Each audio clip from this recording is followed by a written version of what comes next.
শীত প্রায় যাই যাই করতেছে, তো শীতের সবজিও কিন্তু আমাদের আর কিছুদিন পরে খাওয়া বন্ধ হয়ে যাবে, কারণ বাজারে আর শীতের সবজি পাওয়া যাবে না, গরমের সবজিগুলি চলে আসবে। এবছর যতবারই আমি সিম রান্না করে খেয়েছি আমার কাছে কেন জানি ভীষণ ভালো লেগেছে। তো এক একবার এক একভাবে রান্না করে খেলেই রান্নাটার টেস্ট আরও বেশি ভালো পাওয়া যায়, সবজির টেস্ট আর কি ভালো পাওয়া যায়। তো আজ আমার হাজব্যান্ড বাজার থেকে বিচিওয়ালা বাত্তি সিম নিয়ে আসছে। সিমটা যথেষ্ট বাত্তি ছিল, চামড়াগুলো খুব মোটা মোটা ছিল। তো সবসময় তো মাছ দিয়ে রান্না করে খাই, আবার কখনো ভাজি করে খাইছি, ভর্তা করে খাইছি। তো আমার আজকে একটু অন্যরকমভাবে রান্না করতে ইচ্ছে করলো, তো আমি যেভাবে রান্না করেছি সেটাই আপনাদের মাঝে শেয়ার করতেছি। তো আমি এখানে সিমটা আগে কড়াইয়ের মধ্যে একটু সয়াবিন তেল নিয়েছি, নিয়ে এখানে আমি একটু পেঁয়াজ কুচি দিয়ে দিয়েছি, দিয়ে এখানে আমি সিম দিয়ে দিলাম। সিম দিয়ে তারপরে আমি রসুন, জিরা, কাঁচামরিচ একবারে বেটে নিয়েছিলাম, সেই বাটা মশলাটা এখানে আমি দিয়ে তারপরে দিয়ে দিলাম সরিষা বাটা।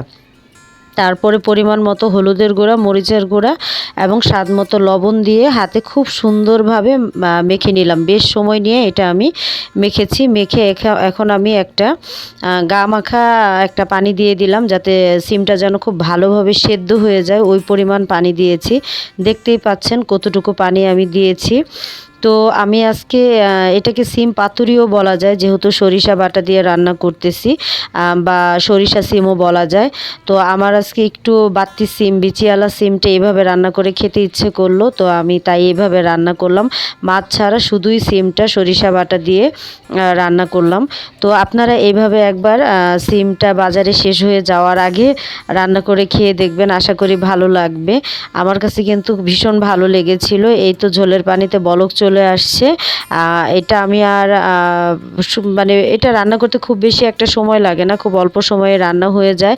আর আমি এটা ঢেকেও রান্না করিনি, কারণ যতটুকু পানি দিয়েছিলাম তাতে সিমটা সেদ্ধ হয়ে যাবে।